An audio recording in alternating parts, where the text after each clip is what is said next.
Tardes, bienvenido al ciclo de conferencias del Grupo Ingeniería y Sociedad.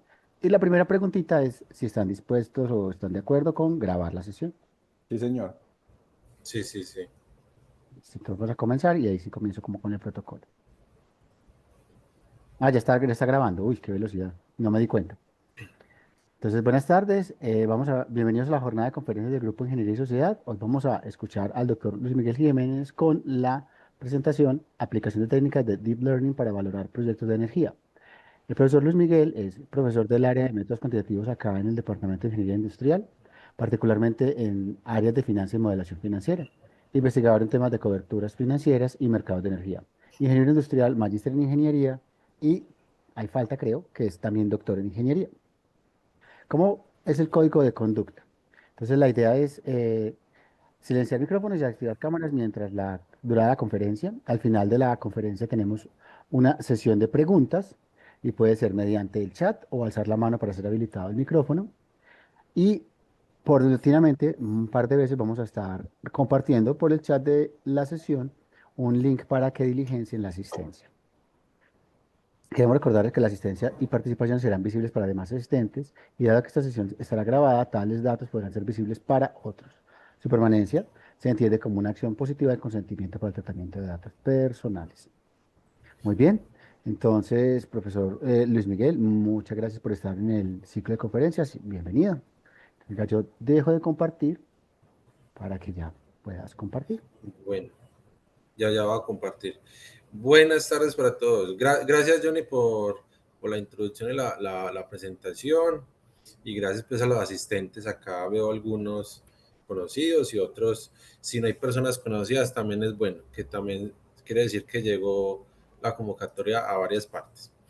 Bueno, entonces, pues me presento, Luis Miguel Jiménez. Pues soy un profesor nuevo acá en la facultad tiempo completo, venía pues dando cátedras en finanzas, pero ya llevo 2 meses como profesor ocasional tiempo completo. Entonces, la, la presentación para hoy, lo que tengo preparado para hoy, es un resumen de la tesis de doctorado que presenté en julio. Entonces, como presentarla es un requisito a unos jurados que ya leyeron el documento y ellos después tienen una base muy grandes. Acá no va a ser exactamente lo mismo. Voy a utilizar la misma presentación, pero vamos a tratarlo de dar una explicación y que sea muy ameno pues, para todo el mundo y que dé al final de pronto algunas ideas a la gente, cómo se podría hacer otras aplicaciones parecidas a la que yo hice. O sea, la idea es mostrar las técnicas de Deep Learning, así está el título de esta presentación, y estas técnicas de Deep Learning, cómo me ayudaron a la valoración de un proyecto de generación de energía solar fotovoltaico, que es el de los paneles solares. ¿Me confirman si ya ven mi pantalla? Sí, sí, Sí, sí la vemos. vamos. Vemos tu explorador de internet con la presentación. Listo, gracias, John. Entonces, esta es la tesis. Pues, la tesis era una propuesta de valoración enfocado a un proyecto. Como es un doctorado en ingeniería, la aplicación también es muy importante. La ingeniería y más ingeniería industrial, pues tenemos que aplicarla en alguna cosa muy tangible de una empresa. Entonces, lo que se hizo fue un enfoque financiero. Entonces, acá junto los dos temas que me gustan mucho, que es la modelación y la parte financiera. En la modelación me gusta modelación, proyecciones, técnicas de Machine Learning, Deep Learning, y en la parte de finanzas, pues también es un campo más grande, porque ahí fue donde prácticamente nací con todos estos temas de investigación. Entonces, son muchos temas de finanzas. Entonces, esta tesis la presenté en julio, ya los grados próximos nos fue muy bien, unos varios años sufriendo como todo estudiante de doctorado, pero a la vez es como un proceso bonito. Hay unas épocas que es como muy calmadas, otras épocas de mucho movimiento, pero siempre es como no es como un pregrado que es algo lineal. Usted va estudiando una asignatura, sigue, tiene muchos baches, pero a lo último uno lo reflexiona que tenía que haber pasado de esa forma para poder llegar hasta este punto. Entonces, tema es del sector eléctrico, el sector eléctrico en Colombia. Para saber cómo funciona el sector eléctrico en Colombia, todos conocemos las represas, sí, la más famosa, la de Guatapé, y últimamente la represa de Hidroituango. A pesar de que la de Hidroituango es una represa chiquita, pero como el agua, la presa es pequeña, comparado con Guatapé, que eso es algo gigante y turístico. Pero entonces ahí vemos que esa fuente de las represas, y más que todas las fuentes hídricas, son las que utilizamos en nuestro país para generar la electricidad. Siempre al final de la presa tenemos un generador, y ese generador se conecta a la red de todo el país para que podamos tener la electricidad en nuestros hogares, la empresa. Muy importante aclarar que la electricidad es para todo el país, no que lo que se genera en Guatapé es para Antioquia, la zona de Guatapé, no, eso se va para una red que sea para todo el país. Lo mismo que se genera si hay una represa que está en Santander, no es, solamente, no es para Santander, sino que es para todo el sistema completo. Entonces, es una matriz energética, se llama hidrodominado, que si llueve mucho, estamos muy contentos y no hay noticias de que va a haber desabastecimiento. A diferencia, por ejemplo, el año pasado y el antepasado, salían noticias que los embalses estaban muy bajitos. Entonces, ese es un riesgo que es, que es la forma como se compone nuestro sector eléctrico. La parte hidráulica es muy importante. Entonces, ya con ese contexto de caer en cuenta que es que las lluvias y tener agua almacenada es importante para nosotros, el precio de electricidad, el que se va a generar pues en bolsa, tiene un comportamiento muy sensible a los escenarios de lluvia, a los escenarios de sequía. Entonces, por ejemplo, en esta gráfica, la línea como roja, es una generación térmica y la línea azul es la generación hidráulica. Entonces, ¿qué es lo que pasa cuando hay mucha sequía? Pues se prenden las térmicas, entonces empiezan a salir las noticias de que las térmicas se prendieron, son muy contaminantes, algunas mucho más que las otras que son de gas, la mayoría son de gas, y empiezan a salir noticias que tenemos desabastecimiento de gas y que el gas hay que importarlo, entonces como es un gas importado, es más costoso, eso va a generar que la generación de electricidad también sea costosa. De generar a partir del agua es muy fácil. El cielo nos provee el agua, las montañas, los ríos llegan a la represa, y entonces ese es el suministro para que se muevan las turbinas. Pero si esa agua está muy mermada, lo que toca es conseguir gas, importar gas u otras fuentes fósiles, eso se llama generación térmica. Y como es más costoso, entonces vemos que cuando la línea azul baja, o sea, la generación hidráulica baja, va a subir la generación térmica. Y como es más costosa, miren a la derecha el precio de electricidad en las mismas fechas, se vuelve más volátil, más alto, muy caro. Entonces, esta es la característica de nuestro contexto de la generación de energía. Desde aquí en adelante, si usted ve que pronostica un fenómeno del niño, usted ya va a saber, si se demora mucho los meses de sequía, saldrán noticias de que los valores van bajando. Se vuelve como un indicador financiero de todos los días, un indicador económico de todos los días. Nivel de los embalses, algo que ni sabíamos que existía, pero las noticias no lo van a reportar. Y si eso se complica, empiezan las noticias de desabastecimiento, entonces que nos van a cortar la electricidad por unos horarios, cosa que no ha pasado desde hace 35 años. La última, el año pasado, pues salieron las noticias. La vez que sí estuvo como muy grave la situación fue en el 2015. Todos los días salía el presidente Santos a dar la noticia de que no estamos ahorrando electricidad, los embalses no están subiendo, estamos en una sequía impresionante. Y nos amenazaba todos los días de que nos iba a racionar la electricidad. Pero eso no ocurrió. Eso no ocurrió también porque llovió un poquito, la generación térmica sirvió mucho.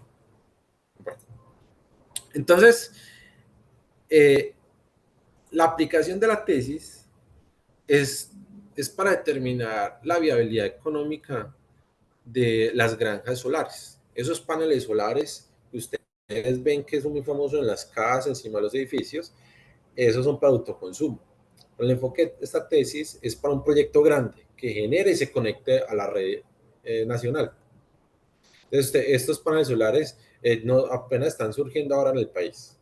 Hay pocos, pero van a haber muchos porque en la última subasta lo que más salió, la subasta del ministerio fue forzada para que salgan muchos paneles solares de aquí en adelante.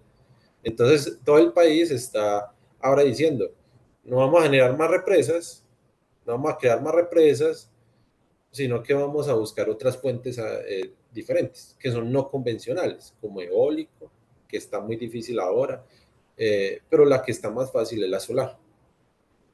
Pues realmente el país sí necesita más represas, pero por culpa de la estigmatización a Hidroituango, pues es como canceladas todas las represas, a pesar de que es la fuente más importante para nosotros. Gracias a eso no tenemos desabastecimiento de electricidad, pero bueno, en algunos años esperemos que sí se vuelvan a crear más represas. En este sentido, miren este mapa. Todos son, la mayoría son eh, generaciones renovables. Hay unas térmicas que obviamente hay que seguir creando las térmicas, pero salen muchos solares. Están saliendo muchos solares por todo el país. ¿Vale? Esta es la más reciente. Proyectos solares en todo el país. De estos proyectos en algún momento vamos a tener un paisaje que vas a ver un campo grande lleno de paneles solares, porque esto necesita mucho terreno. O sea, hay uno nuevo de PM por allí, por Doral, eso es un campo grande, todo lo que estaba ahí, toda esa manga, ya está cubierto de paneles solares. Entonces, muy importante para saber, estos proyectos van a necesitar muchos paneles solares traídos de China, que son los que los fabrican muy barato. Y gracias a que China le ha bajado el costo a esto, es que ahora estamos en un auge de proyectos de paneles solares. Bueno, por otro lado, el enfoque del proyecto fue puesto en La Guajira. Se sacaron datos de la NASA de La Guajira, de la irradiancia, cuánto el sol le pega a un punto específico cerquita a Río Hacha. Entonces, los datos de la NASA son muy viejos y muy confiables, muy buenos, fáciles de sacar. Entonces, la cosa es que La Guajira, todos sabemos que es un potencial solar gigante. Lo malo es que no hay conexión hasta allá. Bueno, esta semana, justo ayer o fue antier, se inauguró un tramito. Falta el otro tramo para conectar más la región de La Guajira, que eso permita fomentar muchos desarrollos y aprovechar el sol y los vientos de esa región, de esa península. Entonces, en este momento no hay parques solares, sino que se prometen muchos. Había uno eólico de PMG Pirachi desde el 2004, ya terminó su vida útil, está todavía, creo que están desmantelándolo, y de resto no ha habido nada. Había unos eólicos que el inversor internacional le tocó venderlos porque el otro problema grande de La Guajira, aparte de la interconexión que ya está solucionando, es el problema social. Muchas comunidades indígenas, ahí toca negociarlas, los terrenos. Entonces, unas licencias no son tan fáciles sacarlas en La Guajira porque tiene un obstáculo adicional que hacerlo allí en Antioquia.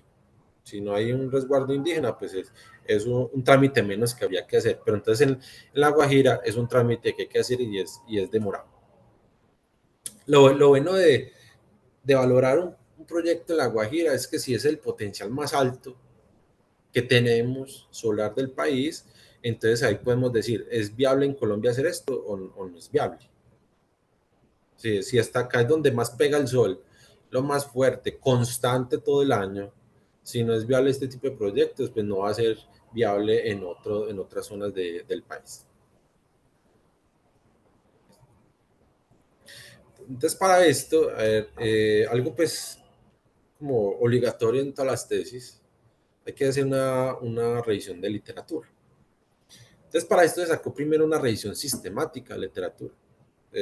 Esto fue un poquito demorado porque buscar en Scopus, solamente nos concentramos en Scopus, todas las palabras clave posibles que puede tener el tema de investigación. La palabra clave de Real Options es la palabra clave del método de valoración. Entonces, Real Option puede estar en plural, en singular, eso pues es muy fácil. Pero las granjas solares, hay muchas formas, y no solamente estas 3 o 4 que presento acá, muchas formas de ponerlo en los artículos. Entonces, cuando usted hace un artículo, usted pone en el título fotovoltaico, o HPV, o solar, o cualquier cosa. Entonces, hay como una lista gigante de cómo podría llamarse este tema dentro de las investigaciones. Entonces, acá es un resumen de las palabras clave. Entonces, lo buscamos en el título, las palabras clave de los autores, y para acotarla mucho la investigación, se reforzó que dentro del abstract, aparte de que hablara de fotovoltaico, también hablara del método de valoración, que es de real options, opciones reales. Porque así hemos visto que si no colocamos que en el abstract, limitado a esto, salían muchos artículos y había que depurarlos, que no eran con fines financieros. De esta forma salieron 88 artículos. El número 88 artículos, pues cuando se hizo la propuesta de tesis, como el 2022, eran 60. Y para corte 2025 apenas eran 88 artículos. Entonces es un tema que no está muy estudiado, o sea, no salen miles y miles de estudios. Entonces de estos 88 artículos, uno dice, pues es un tema de pronto que no es muy utilizado, sí, pero la tendencia es creciente, entonces es un tema caliente y uno dice, ve, que bueno, voy a investigar un tema que está en auge, está llamando la atención en este momento. Bueno. Después sacamos el protocolo de revisión, unos criterios de inclusión de artículos, también de exclusión. Lo más importante fue que el artículo se centrara en un proyecto, en cualquier parte del mundo. Si el artículo se centraba en la autogeneración de una residencia, de un edificio, era excluido, porque queríamos era la parte financiera de un proyecto como tal, grande, que es muy diferente a hacer la valoración de un panel solar que tengo aquí en el techo. Eso solamente es cuánto me ahorro en la factura de PM con respecto a lo que va a generar y ya. Y también evaluamos la calidad. Lo importante es que el artículo sí tuviera un fundamento matemático, explicara muy bien la metodología, y entonces de esta forma se llegaron a 44 artículos. Y entonces 44 artículos era solamente para hacer la revisión de literatura y responder las preguntas de investigación. Vamos a saltar esta parte que es muy meramente de la tesis, la revisión de literatura. Y voy a saltar a la parte de cómo fue que se abordó este tema, que es a partir de la metodología INFORMS, que se está acá. Entonces se decidió que el tema era analítica. O sea, si queremos utilizar técnicas de deep learning para valorar estos proyectos, es un tema analítica. Entonces hay muchas metodologías de cómo se abordan este tipo de problemas. Una es INFORMS. Es muy parecida, todas son muy parecidas. El primer paso es definir el problema. Definir el problema, lo que ya mencionamos, qué tipo de proyecto, la zona, las variables, que ya vamos a hablar de las variables. Y el segundo paso es recopilar la información. De dónde va a sacar las variables, qué procesamiento le tengo que hacer a estas variables, analizarlas, ver la coherencia. Lo chévere de este tema es que la coherencia se entiende muy fácil, porque si hemos vivido de pronto noticias de fenómenos del niño, que hay mucha sequía, fenómenos de la niña, que hay muchas lluvias, pues las variables en la parte de analizarlas si tenían coherencias era muy entretenido por ese punto. El tercer paso es la formulación del modelo, después solucionarlo y a una interpretación. El sexto paso, que es el puesto productivo, se sale del alcance pues, de la tesis, ese no se pone en este punto. Entonces está asociado a los objetivos y está asociado a una metodología, como el título de la tesis dice, aproximación metodológica. Entonces la aproximación metodológica es esta. Este es el aporte grande que tiene la tesis. Unos 6 pasos para decir cómo debería modelarse y valorarse un proyecto de generación de energía solar fotovoltaico en Colombia. Esa parte de Colombia es muy importante porque el proyecto en sí se valora ingresos menos costos. Eso se hace en cualquier parte del mundo. Pero acotarlo a Colombia, eso era un aporte, que eso también existía mucho en la literatura y eso pues, no es lo novedoso, sino que lo novedoso es la integración. O sea, como que el sector eléctrico es hidrodominado, que es dependiente de fenómenos del niño, que es dependiente de fenómenos de la niña, que es dependiente de la generación térmica. Entonces, todo ese conjunto de variables me van a decir cómo es el contexto del sector eléctrico en Colombia y después lo voy a anidar a una valoración financiera, que era por opciones reales. Es un método de valoración. Entonces eran estas seis etapas.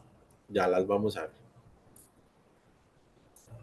Bueno, entonces, primera etapa, una valoración sencilla. Entonces, esta imagen, es un montón de paneles solares, supuesto de una granja solar de capacidad instalada de 100 megavatios. Ya hay varios proyectos en Colombia y se hicieron pues unas comparaciones de los costos. De 100 megavatios no hay muchas, pero sí hay bajitas como de 70, 60, hay pocas de 200 megavatios, ya son muy grandes. Entonces, el supuesto es, este proyecto dura 25 años, que es lo que dura, lo que dicen los chinos de que los paneles solares duran 25 años. Pero al día de hoy no hay un consenso que realmente sí dura 25 años, porque todo es tan nuevo que en Colombia el primer proyecto salió en el 18, 17, por allá en el Valle, se llama Yum, apenas va a cumplir 10 años. Los chinos, que son los que nos llevan ventaja, no han llegado a decir, ve, tenemos un montón de proyectos solares que ya terminaron la vida útil y podemos determinar que sí, esos 25 años o no, resultó ser de 20 o de 25 años, tiene potencial con unas mejoras y seguir más para adelante. Entonces, eso se nos salía pues de las manos y lo que decía como el fabricante, 25 años. Y como es una valoración, necesitamos ingresos menos costos, el ingreso va a ser una exposición total de la generación al precio de energía de bolsa. Por lo general, cada generador sabe cuánto está proyectando su generación para mañana, pasado mañana, los otros meses. Entonces está consiguiendo a quién venderle la energía que va a generar. Entonces se hacen contratos bilaterales y a precios únicos, a precios negociados, constantes, prenegociados, especializados. Pero entonces, como es tan difícil determinar, va a ser contratos bilaterales porque serían con forward, sería un tema de tesis totalmente diferente. Entonces, lo que se supone acá es que todo lo que se genera se vende al precio de bolsa, al precio promedio de bolsa del día. Porque generalmente los generadores dicen, yo tengo unas contrataciones de energía ya acá con unos clientes y si generé más que sean excedentes, pues voy a la bolsa. Acá estamos suponiendo que siempre vamos a la bolsa. Entonces, de esta manera, ya investigando artículos, una agencia en Estados Unidos, la UDME en Colombia, llegamos que la inversión inicial en este proyecto de 100 megavatios en La Guajira podría ser de 115 millones de dólares. Todo va a estar en dólares para normalizar esto. Ese valor lo sacó la UDME. Lo comparamos con el de Estados Unidos, el de Estados Unidos más alto, en dólares. Y es porque como allá hay un auge de estos parques solares, se está creando una burbuja en el terreno. Los dueños de los terrenos dicen, no, ya este terreno mío vale más porque yo sé que lo están utilizando para estos parques solares. Entonces, el CAPEX de allá Estados Unidos está más caro que el de Colombia. Y y se hizo una comparación empírica de buscar noticias de todas las granjas solares, de 20 granjas solares que ya existen en Colombia recientes, cuánto le han salido el CAPEX a ellos. Entonces llegamos que lo de la UME, sí, este valor que tenemos es un valor medio. Por ejemplo, el de PEM es un poquito caro porque tiene una reserva, entonces la reserva va dentro del CAPEX, acá no consideramos esas cosas. De esta forma, pues el CAPEX es muy alto. O sea, montar esto es un poco costoso. Y usted puede decir, pues es costoso, pero la energía ya está vendida. Sí,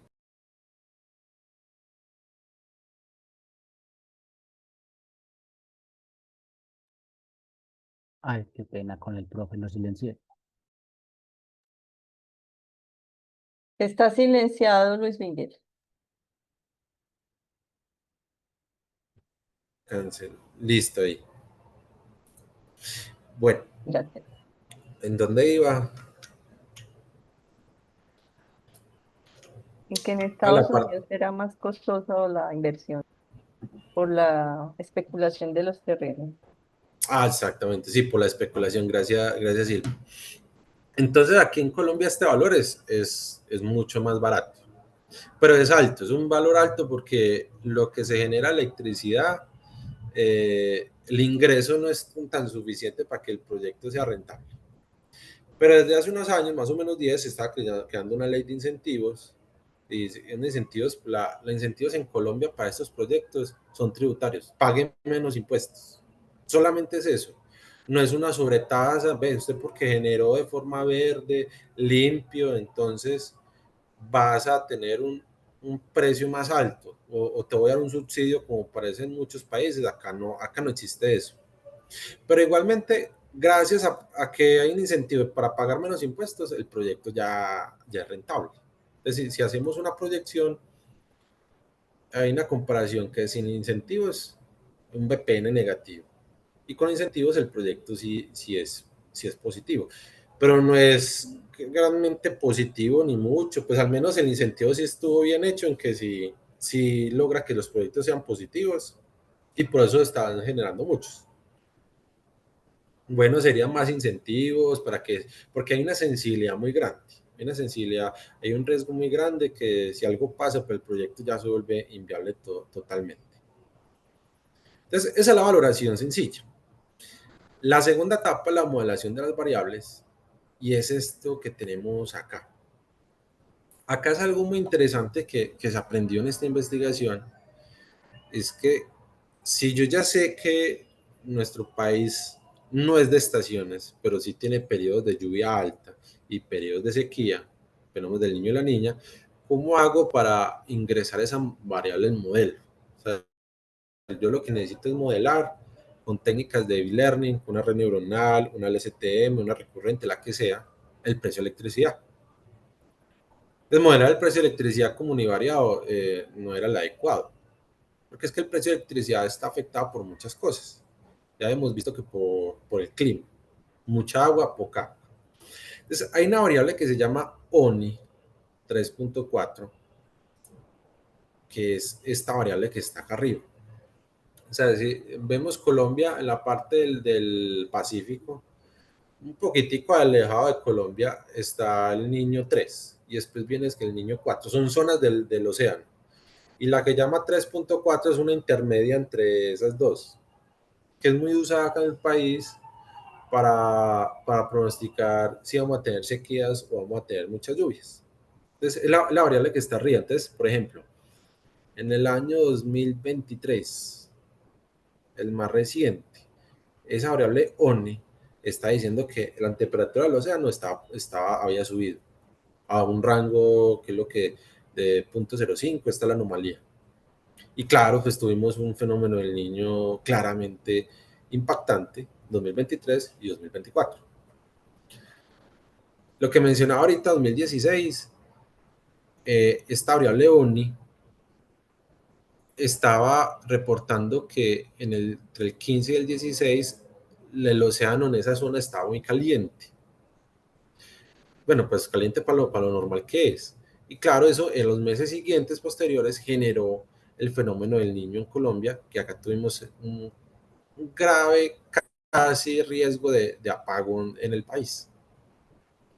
Y por el contrario, el fenómeno de la niña, el ONI se ve por debajo, valores 2011. Si ustedes se acuerdan, 2010-2011 tuvimos inundaciones, eso generó una crisis económica en el país, el gobierno le tocó cambiar todo su presupuesto, a recuperar muchas zonas por allá de la costa que se inundaron y muchas emergencias en el país por las lluvias. Entonces, esta variable sola, perdón, me puede pronosticar los dos fenómenos más importantes que tenemos acá en el país, fenómeno del niño y fenómeno de la niña. Y un fenómeno neutral. Cuando no está muy desbordado para arriba o para abajo, pues estamos en neutral, que es este de acá, que es como sacarle un promedio que es la de abajo. Promedio arriba, promedio abajo, entonces el niño arriba, la niña abajo. Entonces, si yo integro esa variable me va a afectar las variables del sector eléctrico. ¿Qué variables tenemos del sector eléctrico? Eso ya es muy estudiado. XM, que es la que controla todo este mercado, tiene los datos.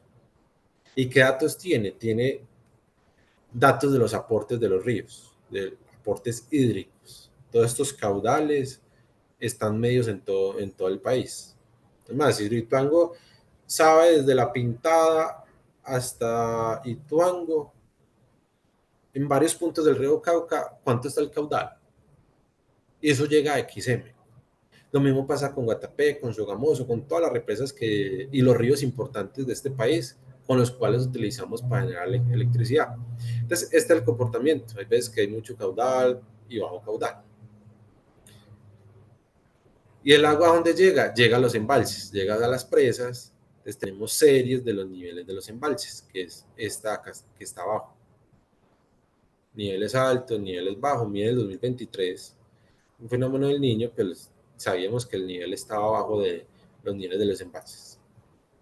Entonces vea que estoy mostrando un modelo jerárquico, secuencial. Empiezo con la variable climática, después una variable hídrica, dos variables hídricas. Ahora faltan las variables de generación hidráulica y generación térmica. Miren esto tan bonito que se ve acá, que esto es un espejo. En el fenómeno del Niño 2016, bajó la generación hidráulica porque estamos en sequía, entonces tocó prender las térmicas. En el 2010-11 había mucha generación hidráulica, teníamos mucha agua, y la térmica estaba en los mínimos de utilización. Entonces, ¿cómo se ve afectado esto? Pues por la variable ONI, por los aportes, por los embalses. Y al final, las dos variables más importantes que necesitaba para el proyecto era precio de electricidad y la radiancia. Entonces, noten que el 2016, el pico más alto que tuvimos es la sequía del 2016. 2010 miren, unos precios bajos, unos precios porque teníamos mucha agua, unos precios bajos, entonces era un precio barato para nosotros. Y actualmente, pues mire, note que el 2023 y 2003 hasta corte del 24 principios, hasta abril del 24, los precios de electricidad en Colombia han estado un poquitico altos. Bueno, entonces, esta es como la secuencia. Entonces, ¿a qué vienen las técnicas de Deep Learning? La variable única, ya la mostré,